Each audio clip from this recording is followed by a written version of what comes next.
Ma'am, निकाल लिया। Hello. हाँ जी, निकाल लिया मैम मैंने पार्शली एग्रीकल्चर इनकम। ठीक है किरण, देखो पार्शली एग्रीकल्चर इनकम क्या होता है। देखो पार्शली नाम से क्लियर हो रहा है, मीनिंग पूरी नहीं है, राइट। पार्शली मतलब आधी अधूरी।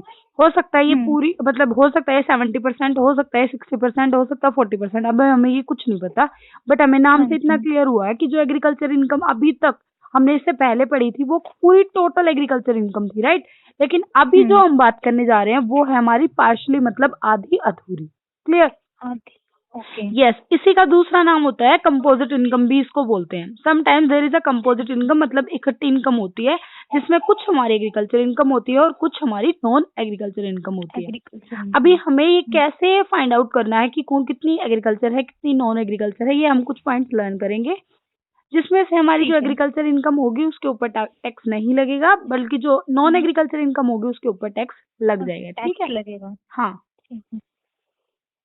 तो इसने ये कहा है कि the market value of any agriculture produce which has been raised by the SSC and which has been utilised as a raw material in such a business shall be deducted. No further deduction shall be made in respect of cost of cultivation incurred by the SSC as a cultivator. ये कह रहा है कि पता है ये क्या कह रहा है, कि यूं कहना चाह रहा है, फॉर एग्जाम्पल आप किसी भी एक प्रोडक्ट की मार्केट वैल्यू निकाल लेते हो। मार्केट वैल्यू का मतलब मार्केट में उसकी क्या कीमत है। फॉर एग्जाम्पल आपने गन्ने उगाए, ठीक है। अब गन्ने उगाने के बाद आप उनको बेच कर आ जाते हो और मार्केट वैल्यू मान लो आपकी जो पूरा की पूरी जो 1 एकड़ जमीन थी उसका गन्ना आपके 1 लाख रुपए की होगी, ठीक है। अगर मार्केट वैल्यू ये तय कर देती कि 1 लाख रुपए के हुए, तो यहाँ पर आपकी जो मार्केट वैल्यू होगी वो आपकी एग्रीकल्चर इनकम मान ली जाएगी।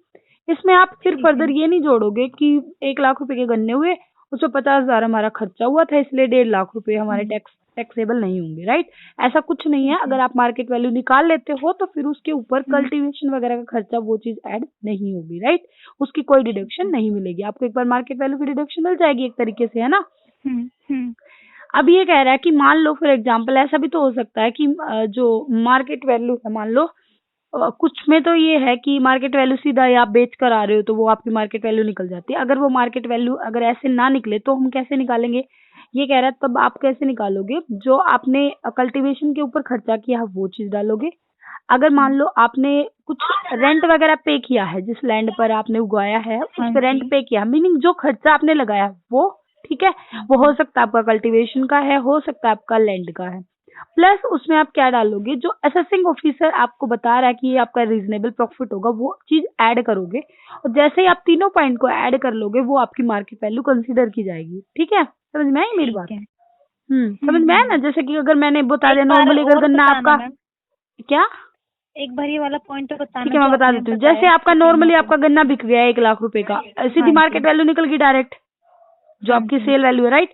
बट अगर इन केस आपकी नहीं अगर आपकी बिक नहीं रही है, अगर आप किसी भी तरीके से आप मार्केट वैल्यू फाइंड नहीं कर पा रहे हो, ठीक है, तो आप कैसे निकालोगे, तो आप निकालोगे उसके ऊपर कल्टीवेशन का जितना खर्चा लगा है वो, प्लस अगर आपने कोई रेंट वेंट पे किया है, ठीक है, आपने लैंड रेंट पे ले रखी थी, वो दोनों को जोड़ोगे, प्लस उसमें आप प्रॉफिट मार्जिन जोड़ोगे। अब ऐसा तो नहीं है कि मान लो आपने खर्चा लगा दिया और आप प्रॉफिट के लिए काम ही नहीं कर रहे हो, राइट। कुछ तो प्रॉफिट भी होगा ना।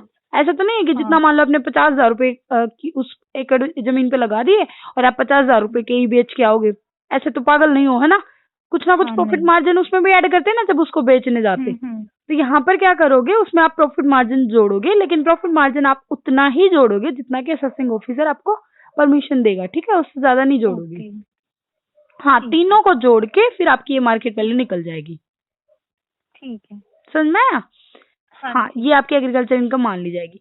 अब ये कह रहा है कि कुछ और एग्जांपल्स हैं जिनमें आपने पोर्शन डालना है, ठीक है। फॉर एग्जांपल जैसे कि जो फर्स्ट पॉइंट है profit of such sugar factories, ये तो मैंने नॉर्मली बता दिया।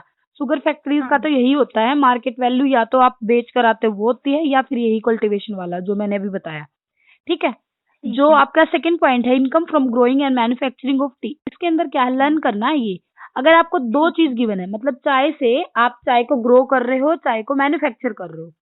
अब देखो मैं एक बार नॉर्मली आपको एग्जांपल से बता रही हूँ। अगर मान लो अगर आप चाय बागानों से चाय बेचते हो, ठीक है, डायरेक्टली यूं के यूं पत्ते होते हैं ना चाय, तो उसको बाद में आप उस पे एफर्ट लगाते हो ना। क्या जो आप चाय पैकेट में निकालते हो चाय बनाने के लिए, क्या वही पत्ते आते हैं? नहीं आते ना, गोल गोल कर्ड वगैरह होके आते हैं। तो उसमें ना सारा का सारा एग्रीकल्चर नहीं होता, कुछ मैन्युफैक्चरिंग, कुछ बाहर बाद में लोग उनको सही बनाने के लिए भी लोगों के एफर्ट्स भी लगते हैं, समझ रहे हो ना। इसलिए उसके अंदर कुछ बिजनेस इनकम होती है और कुछ एग्रीकल्चर इनकम होती है। तो अगर आप चाय के साथ सिर्फ 2 काम करते हो, आप ग्रो कर रहे हो और मैन्युफैक्चर कर रहे हो, तो ऐसे केस में आपकी जो 60% है वो आपकी एग्रीकल्चर इनकम, मतलब ज्यादा पोर्शन आपका एग्रीकल्चर है और 40% आपकी क्या है, बिजनेस इनकम है। पक्की याद होगी? पक्की याद होगी? हाँ जी। 60 एंड 40 की रेशियो। सेकेंड पॉइंट कह रहा है और 40% बिजनेस इनकम। सेकेंड पॉइंट कह रहा है income from growing and manufacturing of centrifuge, latex और सिनेक्स। इसका मीनिंग होता है जो ये सेंट्रीफ्यूज और लेटेक्स और सिनेक्स है, आपने वीडियो में देखा होगा, पहले आप बताओ, मेरे को तो पता है। मैम क्या बोला है आपने? सेंट्रीफ्यूज, लेटेक्स और सिनेक्स, वैसे आपके उसमें हिंदी में होगा ना, बुक में ही मिला होगा। मेरे में तो ये है income from growing and manufacturing coffee. Next point. अच्छा, कॉफी उससे पहले है उसको बोलते हैं रबड़। जो ये सेंट्रीफ्यूज, लेटेक्स और सिनेक्स है ना, इसको बोलते हैं रबड़। ठीक है, रबड़। हाँ जी मैम, मुझे आ गया समझ में, मैंने पढ़ा हुआ था पहले। मतलब इसमें जो हम तैयार करते हैं, हाँ बस आप जो आपने रबड़ वाला बोला, जैसे हम उगाते हैं, तो इसकी 65% तो हमारी एग्रीकल्चर इनकम मानी जाएगी जब तक हम इसको तैयार करते हैं, एंड 35% हमारी बिजनेस इनकम मानी जाएगी।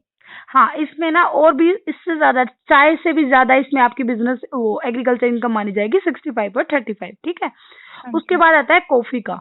कॉफी में क्या कह रहा है, देखो कॉफी आप कॉफी में क्या करते हो, सीधा एक रोस्ट कर देते हो और सीधा बेच देते हो, बल्कि चाय में ज्यादा एफर्ट लगाने पड़ते हैं। इसलिए जो कॉफी वाली इनकम है उसमें आपकी 75% आपकी क्या मानी जाएगी, एग्रीकल्चर इनकम, और 25% आपकी बिजनेस इनकम मानी जाएगी जब आप क्या कर रहे हो, income from growing and manufacturing of coffee. ठीक है। बट अगर आप उसी कॉफी को ग्रोन, कर्ड, रोस्टेड, मतलब देखो अभी पहले आपने सिर्फ और सिर्फ जो ये कॉफी है, ये सीधी, जैसे भी कॉफी ऐसे नहीं होती, पत्ते नहीं होते कॉफी के, गोल गोल ऐसे होते हैं, मैंने उसमें वीडियो में दिखा भी रखा है पेड़। ठीक है। हाँ, तो उसको सीधा तोड़ रहे हो और बेच रहे हो सीधा डायरेक्टली, तो उसमें ज्यादा आप एफर्ट्स नहीं लगा रहे हो, इसलिए 75% आपकी कौन सी है, एग्रीकल्चर है, और 25% आपकी बिजनेस है। बट अगर आप उसके ऊपर 4 काम कर रहे हो, ठीक है, बाहर जाके, कौन सा, आपने ग्रो मैन्युफैक्चर तो कर ली, उसके बाद आपने कर्ड की, रोस्टेड की, मतलब ऐसे रगड़ा, बिल्कुल जो आपने कॉफी देखी होगी वो चूरन सा नहीं होता बिल्कुल, है ना, तो आपने रोस्ट किया हुआ, हाँ, रोस्ट किया आपने और ग्राउंडेड, ये 4 अगर काम कर दिए ना तो आपकी चाय वाला ही आ जाएगा सेम टू सेम, ऐसे याद रखो। तो पता है कैसे याद करना आपने, देखो एक चाय है, एक रबड़ है, एक कॉफी है, और एक कॉफी को बिल्कुल कॉफी के 4 काम करे जो चाय जैसा हो गया, तो जो ऊपर वाला है सबसे नीचे वाला वो सेम है, 60-40 एंड 60-40, राइट। जो रबड़ है वो 65 है और जो कॉफी सिर्फ 2 काम है वो 75 है। ऐसे याद करो, फिर 100 में से माइनस कर देना, राइट। पीछे वाला अपने आप याद रह जाएगा। तो आपको कैसे याद करना है, ऐसे याद करो, 60, 65, 75 एंड 60। ठीक है। फर्स्ट क्या था, income from growing and manufacturing of T. उसके बाद क्या है, income from growing and manufacturing of centrifuge, latex और सिनेक्स। उसके बाद है income from growing and manufacturing of coffee. Clear? हाँ, ये था सबसे इम्पोर्टेंट पॉइंट। उसके बाद जो ये वाला टॉपिक है ना आगे, agriculture income and tax liability और integration of agriculture income and non agriculture income of tax purpose. ये चीजें देखो, agriculture income is totally exempted from liability, meaning मैं जो ये वाला पोर्शन है ना, चार्ट शो जो ये बता रखा है, ये चीज बता रखी है। मैम मेरी ना, मतलब जो ये आपने पॉइंट करवाया है, income from growing and manufacturing of coffee, इसके बाद यहाँ पे इनकी परसेंटेज बता रखी है, एग्रीकल्चर इनकम की परसेंटेज एंड